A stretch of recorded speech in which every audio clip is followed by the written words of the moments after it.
Hello viewers, welcome to Vedic Astrology Demystified by Dolly Manghat. We have Dolly ma'am today here with us. Hi. Thank you so much for your time from your really busy schedule to talk to us. Today we are going to discuss a very unique aspect of Vedic astrology, and that's the Dashas. Okay. And this is not used in the Western astrology. True. So to begin with, my first question would be, what are these dashas and how does astrology use them? Okay, there's a very little difference between the Vedic astrology and the Western astrology. In Vedic astrology, we have dashas, whereas in Western astrology, we have periods. Okay. So dashas and periods are actually the same things. Okay. Now, when we talk about dashas, we start with Maha Dashas. Okay. Which means what is the major planet that is governing in your life at that particular period. Okay. Now, every planet has different years, like Mercury has 20 years or Jupiter will have 10 years. And then now, in the dasas, that is in the major Mahadasas, we have something known as sub-periods, which means that, okay, overall, this particular planet is governing your life. Mm-hmm. Now, in collaboration with that major planet, there are minor transits also happening. Mm-hmm. So we have, let's say for example, we have a Mercury Mahadasa in your planet. That means a Mercury period is going on in your life, Mm-hmm. which is lasting for 20 years. Mm-hmm. Right. Now, in that major period, we have a particular time, either it could be months or it could be 6 months to 1 year. Okay. Like we have this year, and now there are other planets which are collaborating with the major planet, Okay. and they are forming a sub period in that which is known as Antra Dasha Okay. in the Mahadasha. Okay. Okay. You got it? Yeah. Which means we have a period and we have a sub period. Okay. So we say overall in your life, Mercury is governing. So what are you required to do and what can happen during this life? Okay. But when Jupiter comes into existence with Mercury, what are you supposed to do? Mm-hmm. If you don't do what we are telling you to do, it's like a guideline. Okay. Then these things are bound to happen. Mm-hmm. But if Venus is collaborating with Mercury, then what are the repercussions? Okay. Okay. Or what are the things that may happen, may not happen, depending upon you and how you choose to do Okay, things. okay. Because life is all about choices eventually. Right. The choices that you are making are reflecting or are a direct reflect to all what happens to your life presently and in the future. Okay. Now, according to the Vedic astrology, there is a Mahadasa, there is a Antar Dasha, and then there is a Niyantar Dasha, which is again another sub-period. Oh wow. Okay. Which actually for a layman can be very confusing. Yes, ma'am. So, we divide it into period and the sub-period. Okay. That's it. Okay. But is there any scientific explanation to this? To be honest, there's no scientific explanation to it. Mm-hmm. It is basically the way we or the astrologers in the previous generation to this generation have been doing their calculations. Okay. But now since I have been studying this in a very scientific way, that's why we've simplified astrology. Okay. Astrology is mainly about knowing what are your strengths, Mm-hmm. what are your weaknesses, Okay. and the strengths and weaknesses make your talents. Mm-hmm. Your talents is what can shows your aptitude for your career. Right. And through the periods, when what we call as the dashas, we come to know that okay, this major Mercury period is going in your life. Then what are you supposed to exercise most? Your communication skills. Okay. Taking decisions very fast. Got it. In case if a Mahadasa of Mars is going, that means control your temper. Mm-hmm. That means you can't do things impulsively. Okay. Your need becomes a greed. Oh, okay. So how to control yourself? Mm-hmm. So see, when you make a choice that let my need become a greed, you're bound to fall into a loop.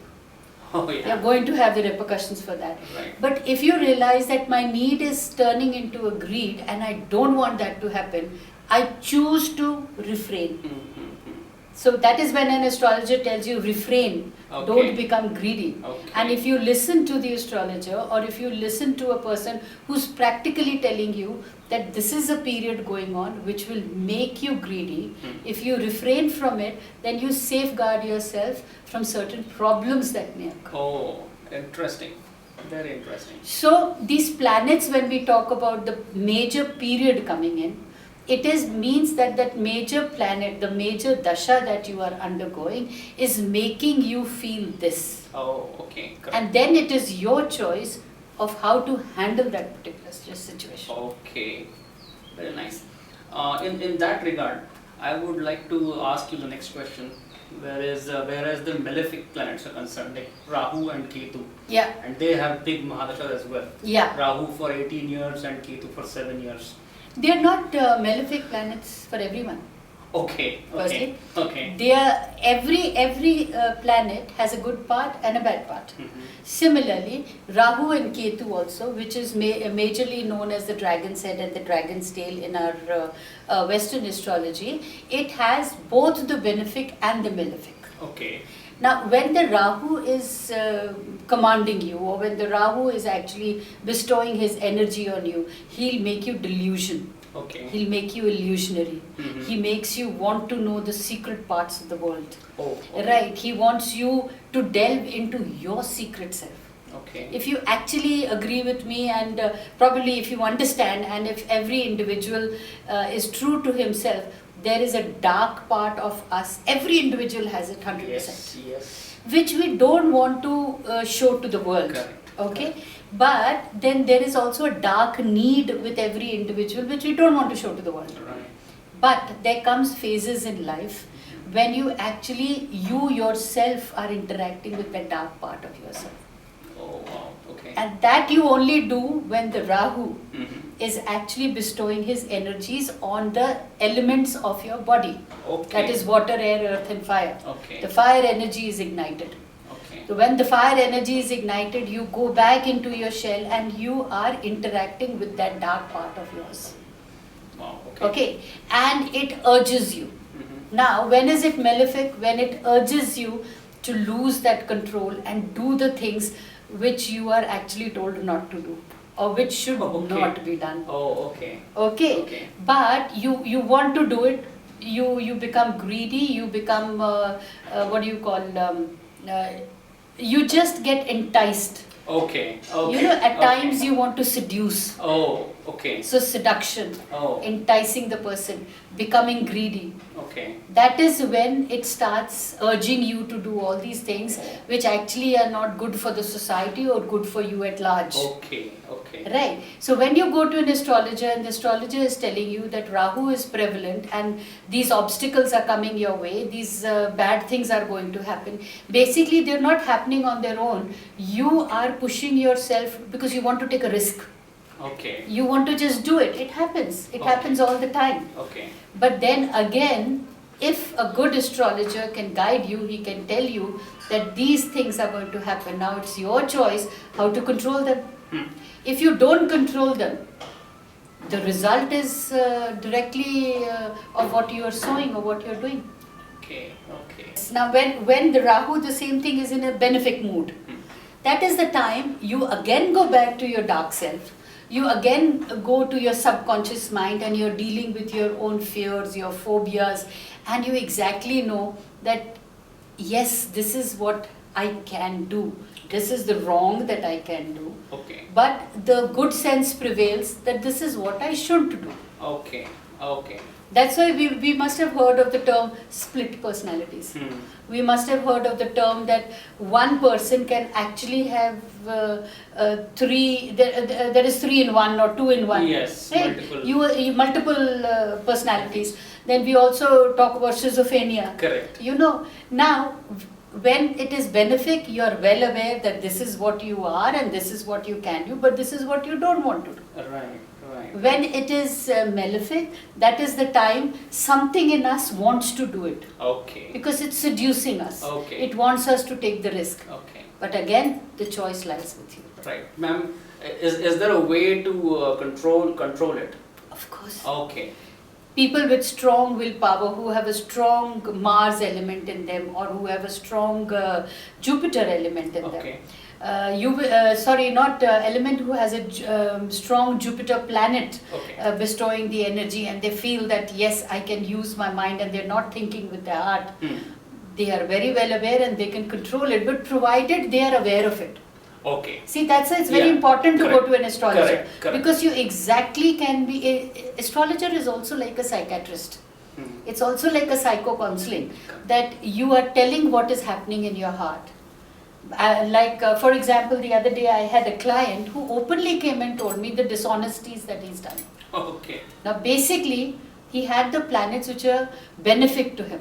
So he could openly come and tell me that these are the things I've done and this is the fear I'm facing. How do I safeguard myself? Okay. So then there are remedies, like firstly, awareness is the biggest remedy. Okay. If you're not aware of what is happening to you and you are just getting confused, then the confusions get worse. Oh, okay. And there are times when you give in to temptations. Okay. Right. Then there are certain energized stones that we prescribe and tell the person, wear the stone. This will help you balance the element in your body. The fire energy, which is overabundant, can be calmed down. Okay. The earth energy can be increased. So you become more responsible towards not only the world at large, but to your own self first. Fantastic. Are there any general guidelines as such when a dasha starts to be done, to be not to be done? Oh yes. See, the first and foremost, the thing I would say is, it's very important from time to time consulting your astrologer. Okay. Okay, the astrologer that you trust. Okay. Please consult and know for yourself that what is the dasha that is going on me. Okay. Basically, what is the period and what are the major planets that are affecting the elements in my body. Okay.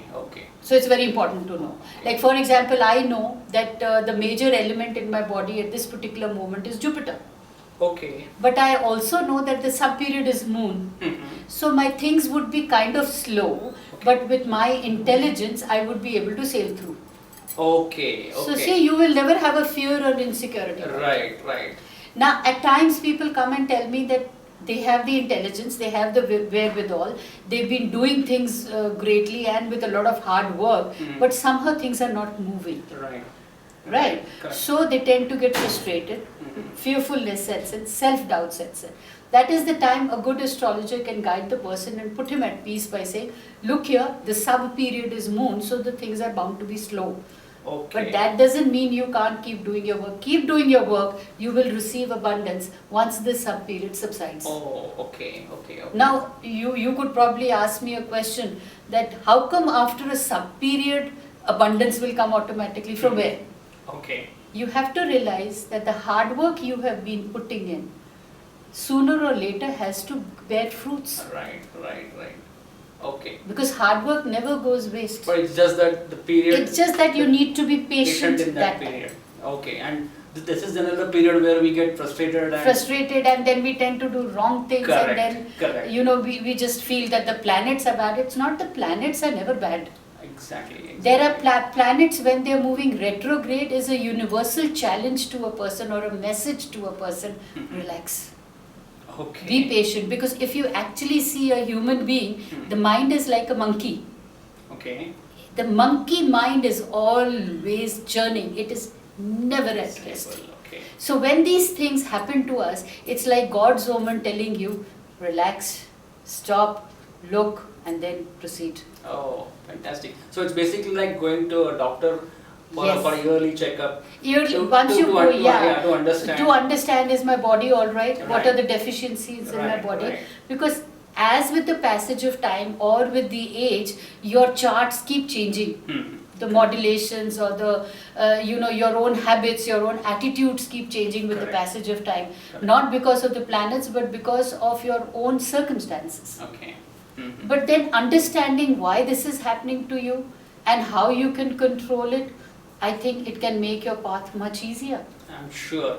I think this is very interesting, ma'am, and it just leads me to thinking that we must do a series for every planet. Maha Dasha for every planet. Sure. I think it will be very important, because your way of guidance is much different from what we hear on YouTube from other astrologers. Oh yes. In terms of the scientific and the self-help approach.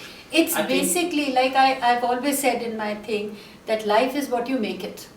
Yes. Right. And life is how you take it. Correct. Okay. Okay. And astrology is like a tool which helps you to know what are the things in me and how I can utilize them. Right. Rather than getting confused into these dasas and Maha Dashas and Antra Dashas. I mean, like I always say, it's as simple as you make it. Correct. So it's all about applications. Right. And if once an individual comes to know that, okay, it is a Mercury Mahadasa on me, what I should do and what I shouldn't do. Okay. If it is a Moon Dasa on me, what I should do and what I shouldn't do. Right. Right. You know, so knowing these dasas, having a basic knowledge about this probably would make an individual more confident. Right. And probably they, whenever they're going to any astrologer, they would be very well aware of whether he's on the right track or not. Yes. Ma'am, before I started this session with you, I was a bit scared with my Rahu Mahadasha starting this year. Okay. Okay, but with this talk, I think it has made me more confident. Oh yes, my Saturn Dasa is starting next year too. Okay. So you needn't be scared that there's a Rahu Dasa going on, because you must also understand that Rahu is a harbinger of productivity. Okay. It just disciplines a person. It just tells a person that how you will be going into delusions and illusions, and probably things may not be how they appear. Okay. So you need to do a thorough check of whatever you are doing. Right. Whenever you get into a thing. Okay. Okay. That's a part of it. You cannot take people at face value. So when Rahu Dasa comes, you just need to be careful. Okay. And now when sub-periods are coming in, those will be like booster planets or supportive planets who will tell you, okay, let's say for example, your Rahu Dasa starts with Venus as a sub-period. Okay. Okay. Venus as a sub-period will say that don't unnecessarily, the Venus is going to lure you that you should get the best of everything and you may just splurge on it. Oh, okay. So it says that do get the best of everything, but look into it whether it is a need or a greed. Oh. Fantastic. Okay. Great. Right. Yes. Now, if you're not going to understand this, chances are that your inner conscious may get into the greed and you may splurge, and then obstacles will come. Oh, okay. Then the fear sets in. Correct. But if you're buying what you're needing, then the productivity sets in. Okay. Okay. So if the moon is in the Rahu Dasa, it says just take care of the females around you. Oh, okay. Their health may be bad. Okay. Their, it could be your mother, your sister, your wife, your friend. Okay. And it could also nurture the female side of you. Oh, wow. The yin and the yang energy. Yes, yes. So chances are you may want to feel pampered. Okay. Now, if you don't tell people that you want to feel pampered or your loved one that you want to feel pampered, obviously you are going to go down into a depression that nobody understands me. But least realizing that these things are happening because Rahu is there. Rahu wants you to speak up and let people know that you want pampering. Okay. So you can avoid that depression. Oh, okay. I think this is so fascinating and interesting. I mean, really want to thank you for your guidance, and we look forward to the upcoming series on all Maha Dashas. And I'm sure our audience is also excited to look forward to the upcoming series. Are you? One last thing, I like what you've kept the chess in front of you. Okay. We must take life as a chess. Intelligently played, you're a winner. Played diligently, you're a loser. Fantastic. Bye-bye.